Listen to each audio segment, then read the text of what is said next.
Hey guys, welcome to Pawpaw Storytime. It is Sunday evening. Other than the fact that I had to work on Saturday, we had another pretty full weekend. We got to see quite a bit of family, and it was pretty good. I want to give a special shout out to Thelma and Ray for donating some, I don't know, pristine new books. Look at this. See this stack of books? It's like, they're all from the Bright and Early books for beginners. And they're like Dr. Seuss books and Berenstain Bears. Here lately, I've had a lot of, actually since I started doing this, I've had a lot of books donated. And I'm probably never going to run out of stuff to read every Sunday. I imagine my older grandkids will outgrow me reading little kid stories to them before I run out of little kid stories that I have. It's really cool, and I feel super grateful and blessed to have people to watch and friends and grandkids that get to watch. And we're going to move right along here. I don't know how many of you guys read the descriptions that I write sometimes, that I attach to these, but sometimes I put a little bit of heart and soul into those as well.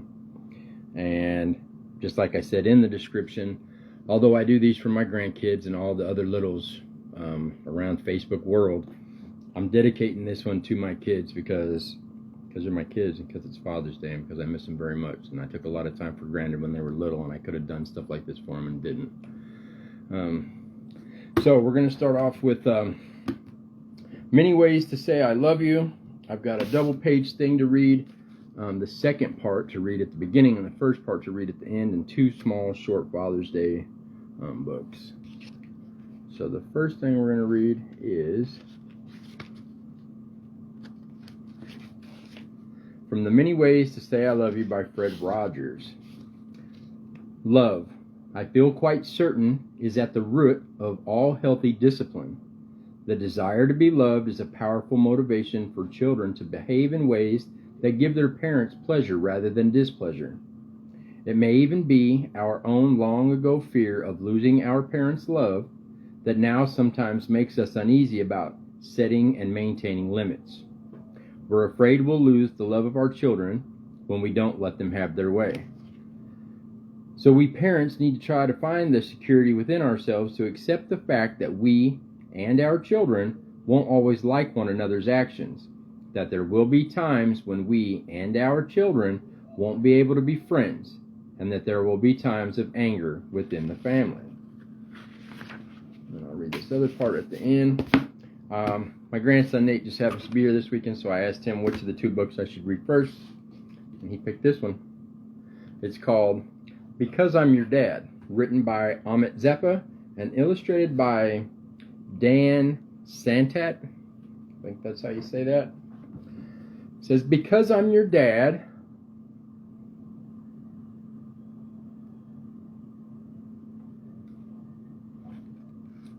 you're gonna get tickled.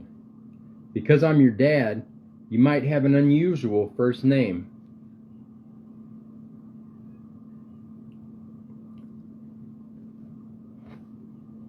Because I'm your dad, you can have spaghetti for breakfast and Rocky Road ice cream in the bathtub, French toast for dinner.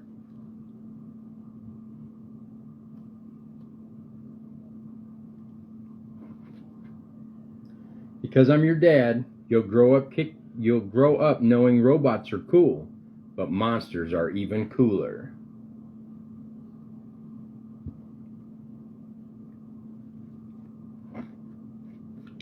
Because I'm your dad, I'll always play rock music for you, loud.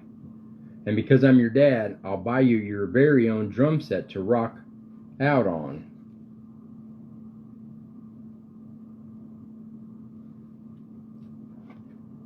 Because I'm your dad, I'll make sure you know how to pogo stick, and we'll make mud forts in the backyard.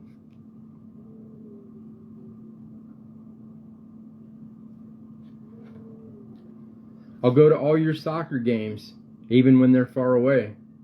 And when you fall asleep in the back seat, I'll carry you inside.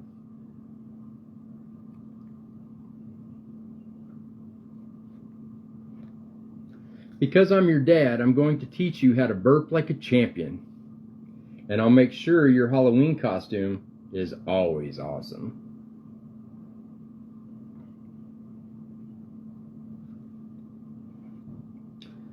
Because I'm your dad, you might miss a few days of school when I take you to New York for a hot dog,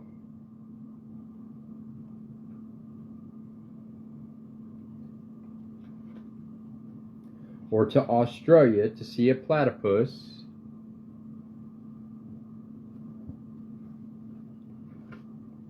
because I'm your dad, I will miss you so much when I'm away, and I promise to bring you back big surprises. Because I'm your dad, I will always find you.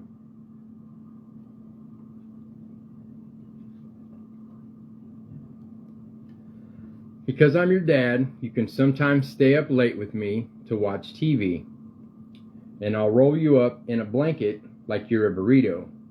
I may also nibble on your toes because they're so cute.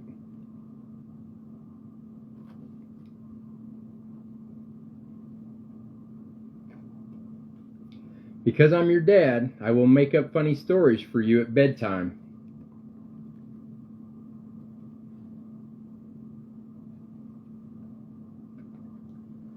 Because I'm your dad, I'll always make you feel safe. I'm your dad, and I will do all the things for you and more.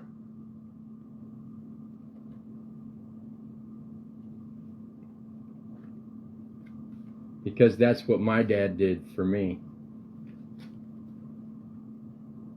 The end. That's a cute little story, huh? This one, I think the one that we read before, called Grandpa and Me, was written by these same people, and it's called Just Like Dad by Gina and Mercer Mayer. When I grow up, I want to be just like my dad. I'll be able to hit the baseball right out of the park, just like Dad. Well, at least I'll be able to hit it.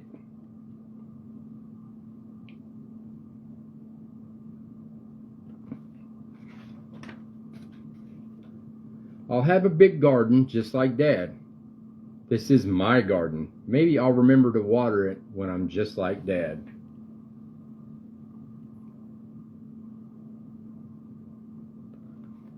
You can kind of see the family resemblance, huh?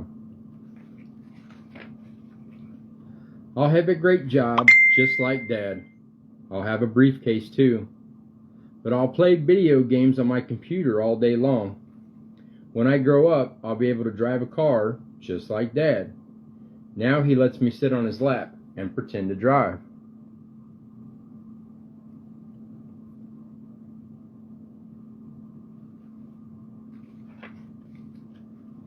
I'll be a great cook just like Dad. He cooks lots of eggs. I'll have my own money just like Dad. My dad says he hopes I have a lot more.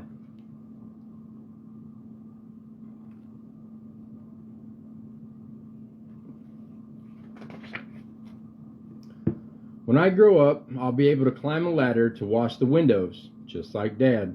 I won't even fall.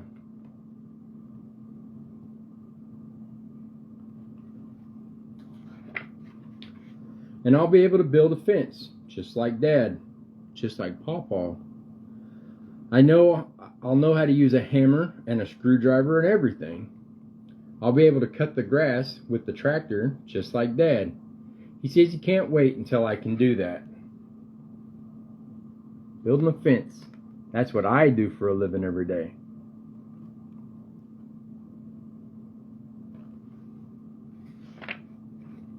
When I grow up, I'll be able to paint the shutters, just like Dad. I won't even get yelled at when I make a mess. I'll be able to watch anything I want on TV, just like Dad, but I won't ever watch the news.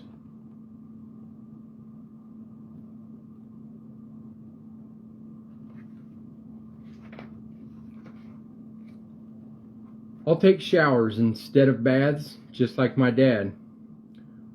When I'm just like him, I won't want to play with my tub toys anymore. Maybe.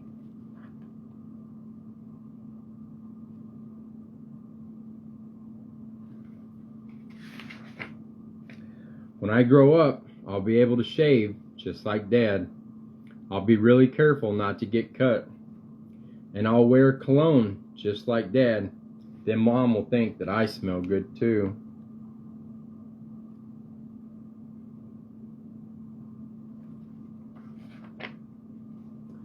I'll be able to go grocery shopping just like Dad. I'll buy anything I want. I won't even have to ask. And I'll eat a bowl of cereal every night before bed, just like Dad. Only I won't eat the kind he eats.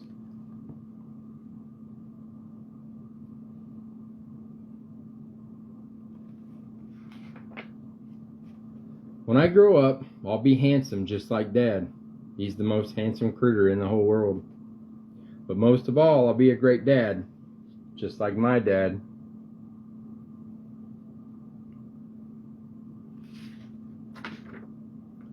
Then when my little critters grow up, they'll want to be just like me. The end. That was a pretty cute little story too. He built fences. That's pretty cool. And we're going to finish this off with this other reading.